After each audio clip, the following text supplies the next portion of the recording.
In his first 5 games as a starter, he scored more points than anybody since 1975. But just 2 weeks earlier, Jeremy Lin was sleeping on his brother's couch, expecting to get cut. If you don't play well tonight, it'll probably be your last game in the NBA. That's what Lin's agent told him on February 4th, 2012, hours before the Knicks played the Nets at the Garden. Depleted by injuries, New York's coach Mike D'Antoni was forced to give a chance to his fourth-string point guard, not expecting much. Before that game, Lin was a virtual nobody, constantly being mistaken for a team trainer by security guards at Madison Square Garden. A month later, he was arguably the most famous basketball player on earth, with more jersey sales than Kobe Bryant and LeBron James. This is the story of Lin's sanity, breaking stereotypes, and the craziest path to NBA superstardom of all time.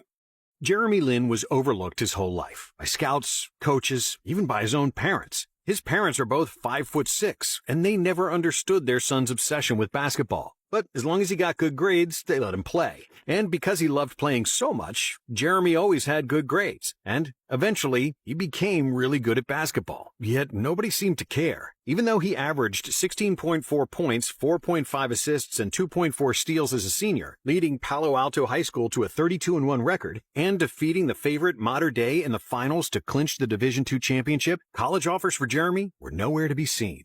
Lin grew up across the street from Stanford, but their coaches didn't recruit him. Neither did the coaches from UCLA or many other prestigious universities. And it wasn't that college coaches were entirely unaware of Lin. Jeremy actually sent his highlight reels, as well as full quarters of play to various programs, but with no result. No Division I program offered Lin an athletic scholarship, and it was easy to see why. Lin was a 2-star recruit, ranked 426th nationwide, standing at 6'1", barely cracking 170 pounds, and he wasn't athletic. And last but not least, he was Asian. He's Asian kid, and he's not 7 foot tall. You don't see a lot of Asian point guards making it in Division I basketball. Skinny white point guards get stereotyped, but for Asians, it was a whole different level, as no Asian point guard ever had a meaningful role in the NBA. Lin was battling racist remarks his whole life from opposing players and fans, and was always viewed as the weak link. But his confidence never wavered, and after they saw him dominate Division I players at an AAU tournament,